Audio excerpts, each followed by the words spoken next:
For many years, North Korea has been considered a closed country, and there is little knowledge in the world about its people and the way they live. What they eat, what they drink, what they wear, and what they have in their minds. I am Alexei Rashevsky, and I'm going to tell you in this special report.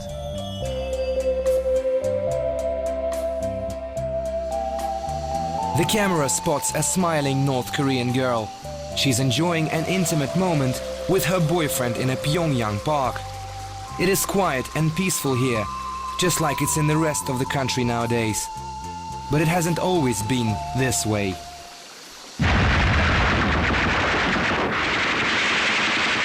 The Korean War in the 1950s left the country in ruins, especially in the north, where many historic sites were devastated by bombs. Pyongyang also suffered greatly. The United States dropped 428,000 bombs on its 400,000 population.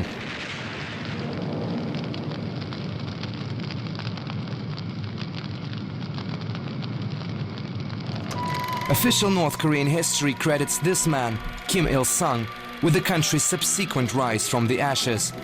50 years ago, this young and energetic politician had overwhelming support. His speeches at demonstrations attracted hundreds of thousands.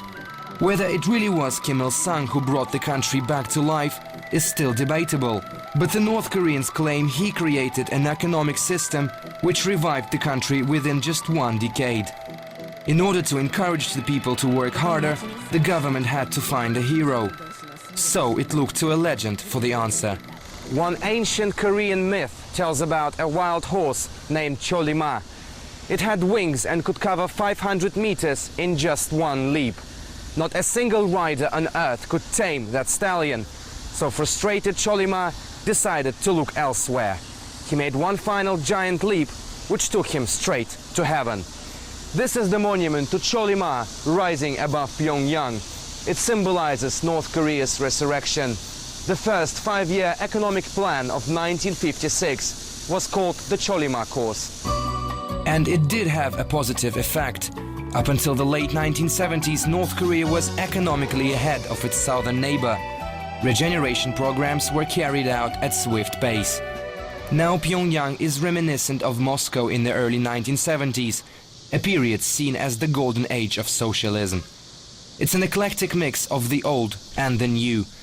High-rise buildings rub shoulders with traditional oriental houses and pagodas. Pyongyang is probably one of the cleanest capitals in the world. There's hardly any litter on the streets. And despite the fact that Kim Il-sung died in 1994, it still feels like he is alive in the hearts and minds of the people in Pyongyang. Pictures, posters and statues can be seen just about everywhere. The public continues to have endless respect for the late leader. He has become something of a legend, as did Vladimir Lenin in the Soviet Union. Maybe this explains why there's a portrait of the Soviet leader overlooking the central square in Pyongyang. Quite often, Kim Il-sung is depicted along with his son, the country's current leader, Kim Jong-il. The two even have flowers named after them, pink Kim Il-sung-hwa and red Kim Jong-il-hwa. They were gifts from Indonesia and Japan respectively. Many tourist attractions in North Korea are related to the eternal president, which is how Kim Il-sung is described here. Even the house where he was born in the Mansudae district has been turned into a memorial. North Korea also has a tremendous amount of museums and monuments. It takes special pride in them. But this is probably one of the most sacred places, the Museum of Friendship in the town of Myeongsan. Opening the main doors, which weigh in at a mammoth 4 tons, is quite a task. It's called a museum, but in reality it's an enormous treasury of gifts to North Korean leaders from all over the world, from ancient vases and statues to guns. This collection is one of its kind in the world. There are 200 halls in this museum, and over 160,000 items are on display. They were sent from 170 countries of the world, including the former Soviet Union. Like this gift from Joseph Stalin to Kim Il-sung, a bulletproof ZIS vehicle. It's 100% hand-built, and just a few were produced in the Soviet Union for top-ranking politicians. Here it stands alongside other motorized masterpieces, all donated by Soviet leaders and ministers. But this is an exhibition with a difference. Pyongyang's Museum of Liberation, a true storeroom for war machines. You can see dozens of Soviet trucks, guns, tanks and airplanes. Before and after the Korean War, the USSR supplied large amounts of armory to the socialist north. The museum also has space for the trophies of war. Here stand the remains of aircraft, nearly destroyed American AD-2 bombers. Their rusty skeletons serve to remind visitors about the horrors of the battlefield. But some military relics in Pyongyang are still in good condition. In January 1968, a US ship called USS Pueblo was allegedly gathering intel in North Korean waters. Suddenly it was detected by the raiders. Shots were fired in the open sea, and after a few hours of chase, the ship and its crew were detained by authorities. That incident nearly sparked another wave of confrontations between the United States and North Korea. After 11 months in North Korean prisons, the crew was released and came back home. But the ship has never been returned. Here it is. 39 years have passed, but Pueblo is still here in Pyongyang. Park In-ho was in command during the USS Pueblo's capture. He remembers everything that happened that night. We requested that the ship, which was disguised as a research vessel, be taken to one of our ports for a check and search. It refused and attempted to make its escape. We fired a warning shot, but the ship started firing back at us. We had to reply with gunfire. There you can see that some of our bullets hit the target. The ship's crew gave themselves up eventually, but one sailor continued to resist and was shot dead. Now the USS Pueblo has become one of Pyongyang's tourist attractions, and hundreds come here every day to see it. It now has changed its name. It's a part of a memorial complex called a monument to the great anti-imperialism victory. Why only a part?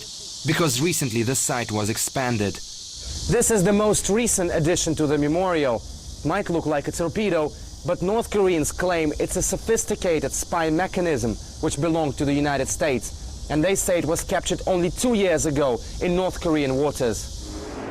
Now the country's relations with the West, the United States in particular, are still far from being smooth. The Bush administration has repeatedly expressed concerns about North Korea's nuclear program. The US president even described it as an axis of evil. Six-party talks on making the peninsula a nuclear weapon-free zone have been held a number of times. But so far, a general consensus of agreement has not been reached over the issue. While the United States and other Western powers have a whole range of means of influence on Pyongyang, diplomatic, political, economic, and even military, North Korea has none of those. And it keeps on pointing at what it believes is pressure from the West.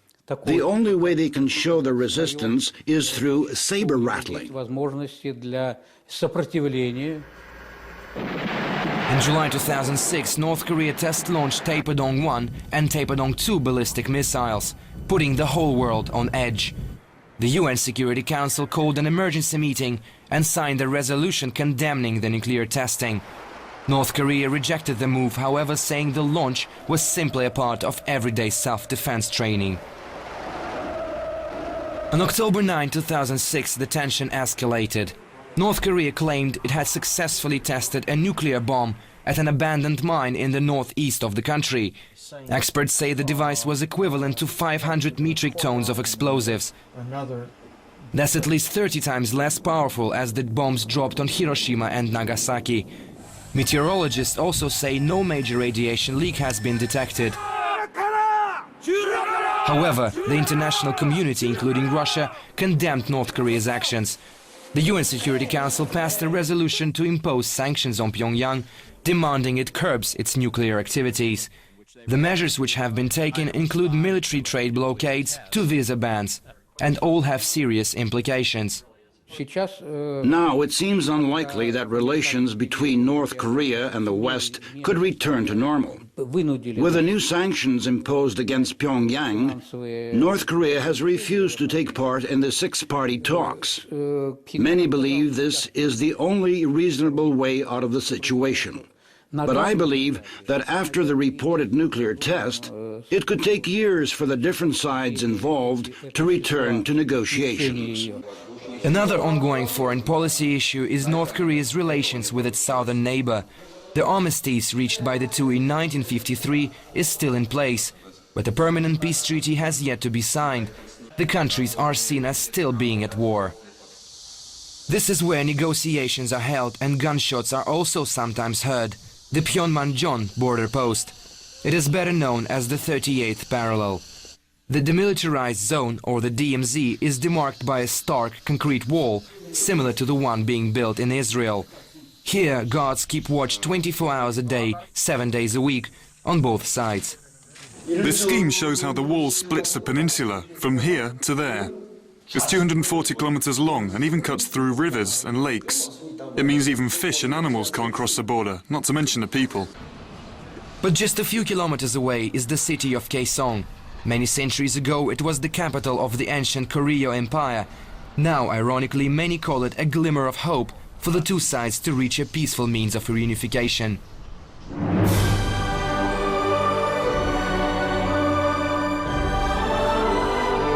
A new millennium has arrived.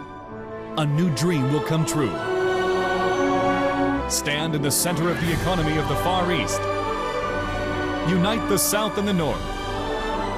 The dream is coming true at Kaesong Industrial Park. This is a promo clip of the Kaesong Industrial Park, the first major collaborative economic project between North and South Korea. Located north of the DMZ, it has direct road and rail access to Seoul. Its construction started in June 2003, and a year later the industrial park was opened. Now more than 30 South Korean companies are building factories here, which will produce goods from shoes, clothes and watches to machinery. This is what it's going to look like on its projected completion in 2012. It's expected to employ up to 700,000 people. After 2 years of work, we have done a lot, and this job is a massive opportunity for the people working here. The salaries here are good. It is a good move for both sides. Cheap labor in the south, a revitalized economy in the north. The estimated profit margin is billions of US dollars. The Kaesong Industrial Park is just one sign of the changing times, that North Korea is becoming more open. Another is that recently the country eased its strict visa regime. Now tourists from all over the world can easily come here. Meet Malia Avery. She's a human rights activist from San Francisco. She came here on what she describes as a business and leisure tour. Malia believes that North Korea is one of the world's hidden gems. As a North American, you're always talking about, or you hear about U.S. aggression and stances against North Korea, and it kind of, how would I say it, reverses a lot of the imagery and a lot of the discourse that you hear. You hear a lot of things about, oh, the evil North Koreans, and then all of a sudden you see these beautiful people in a beautiful landscape, and very peaceful. Welcome to my home. Vika Tkacheva is 18 years old. She's Russian and comes from the Voronezh region. Vika probably doesn't quite realize it yet, but she has become something of a celebrity in Pyongyang. She's the only foreign student studying in the capital who has what are considered to be European roots. Her grandfather worked here half a century ago and inspired her to come to North Korea. Now Vika is working hard, learning Korean from scratch, so she can enter Pyongyang's pedagogical university next year. Watching Disney cartoons in Korean is just one way of learning the language. When I came here, I knew nothing about this country. At first it was very hard. The complicated language, a different reality. I had to communicate using gestures. But now I'm being treated well here. Fellow students help me a lot. And to me, this place is much better than I thought it would be. Students at the country's numerous universities and institutes study day and night. Like these laborers from rural parts of the country poring over textbooks in Pyongyang's central library. And it has become much easier to study now, as students use computers with internet access. Sung Champa is fifth-year student at Pyongyang's Polytechnic University. She believes her education gives certain guarantees and that she will get a good job when she graduates. You know, it's not a secret that we're living in a high-technology world, and you have to learn how to work with it to survive. I'll become an IT engineer after graduation, and I know that people in my profession are increasingly in demand every year. North Korea is one of the few countries where the pioneers movement still lives on. For many years, it also existed in the Soviet Union. It's a children's organization which prepares them for the outside world. They join at the age of 9. The children are taught to walk in straight lines and wear red ties, which is a distinctive feature of the organization. The pioneers meet after school in different social groups. This is where their love of the arts is being fostered.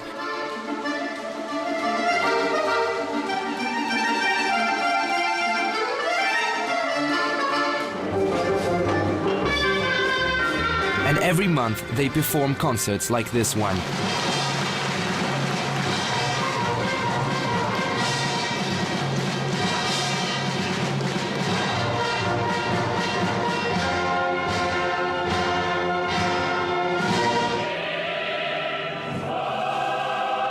But this is a top artistic achievement for each and every one of these youngsters, the Ariran, a colorful festival held every year on the 15th of August. It takes place at Pyongyang's May Day Stadium, one of the largest in Asia. More than 100,000 people stage a spectacular dance after months of rehearsals. Each part of the festival represents a certain period of Korean history. The dancers wear diverse traditional costumes, which all differ in some way. As in education and public performances, the North Koreans are hard workers across the board. They have managed to execute the extremely difficult task of building an underground system in Pyongyang. The capital's hilly landscape was just one stumbling block which had to be overcome. The workers literally had to dig through solid rock to create the tunnels. Now the two-line metro has become one of the most popular modes of public transport. However, its passenger turnover isn't that high. Pyongyang's underground looks just like in Moscow. It's spacey and very clean. There's only one difference. It's not as heavily crowded during the rush hour. And I'm about to take a ride.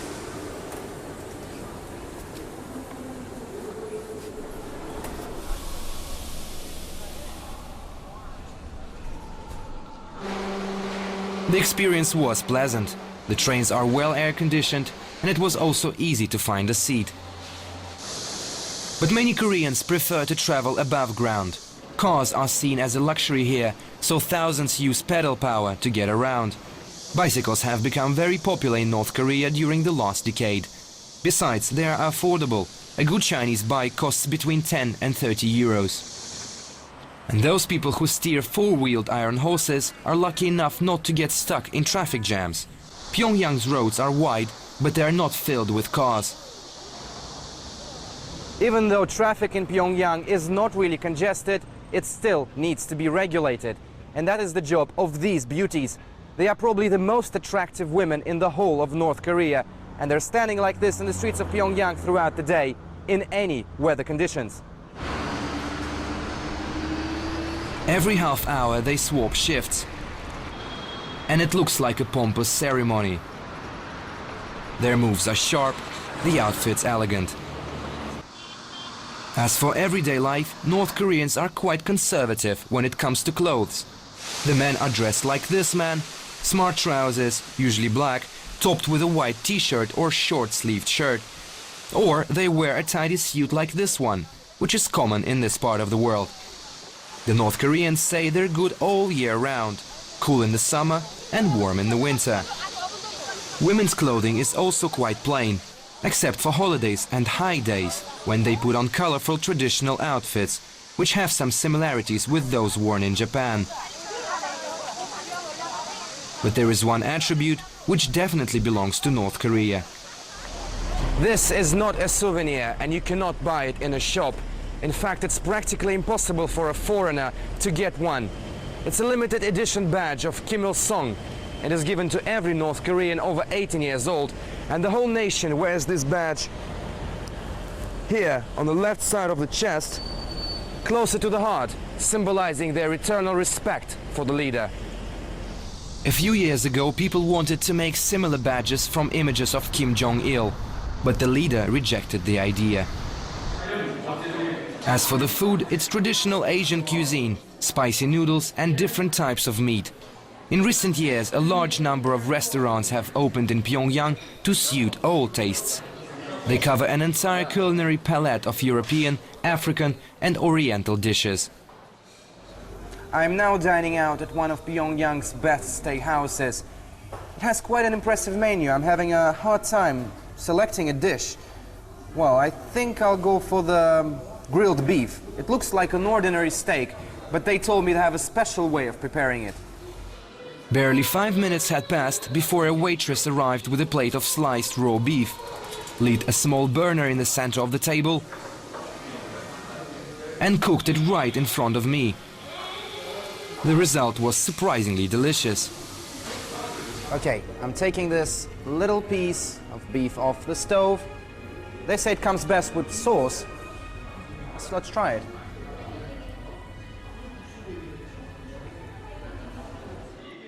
When it comes to alcohol, the North Koreans do not seem to be a nation of drinkers. They do have their own brands of spirits, like this one, made from real snakes. But they're not really that popular. It's good old beer which they consume the most.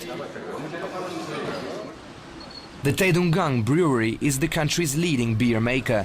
It produces 7 million liters a year, monopolizing 60% of the North Korean market.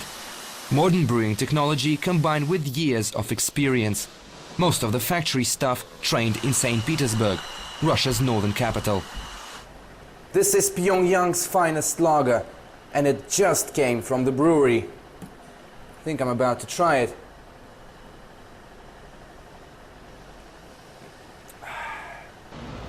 But Pyongyang, just like the rest of North Korea, does not boast a thriving bar scene. Most restaurants close at 10 in the evening, and there's practically nowhere to go on a Friday night. But this does not seem to pose too many problems. People have found other ways of entertaining themselves. Pyongyang is called the city of parks, and it certainly lives up to its name. There are more than 20 in the capital. People visit them to play games. And what could be better than having a rest in the midst of such stunning scenery? Those who prefer more active ways of spending their leisure time do have somewhere to go. The Golden Lane Bowling Club. It meets all standards, it's huge and relatively cheap. This club has as many as 40 lanes, and it's always packed with people. And thanks to this place, bowling has become one of the most popular sports in Pyongyang.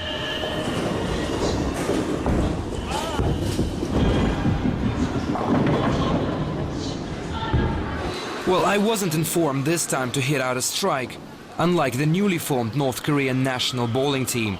Their training program is quite impressive. We train every day. Our sessions last from 5 to 6 hours.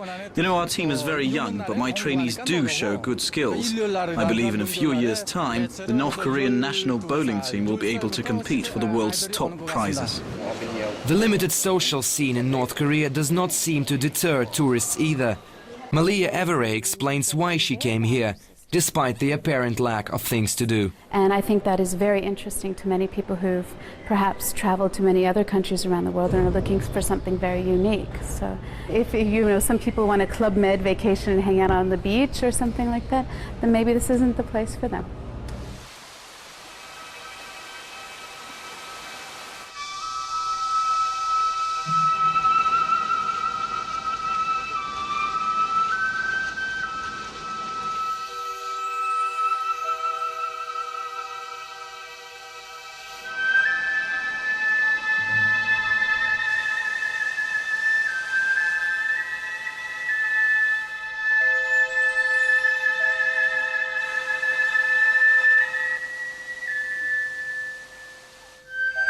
The monument to Juche, North Korea's official state ideology, stands alone in a huge square overlooking downtown Pyongyang. In Korean, Juche means self-reliance, where one has to depend on one's own strength to make both the self and the country stronger. Some might say this is merely a memorial, but it could be considered to have a deeper, symbolic meaning. Maybe this torch actually represents North Koreans, Isolated, but self-sufficient at the same time. And for now, it really seems this is how they prefer to live.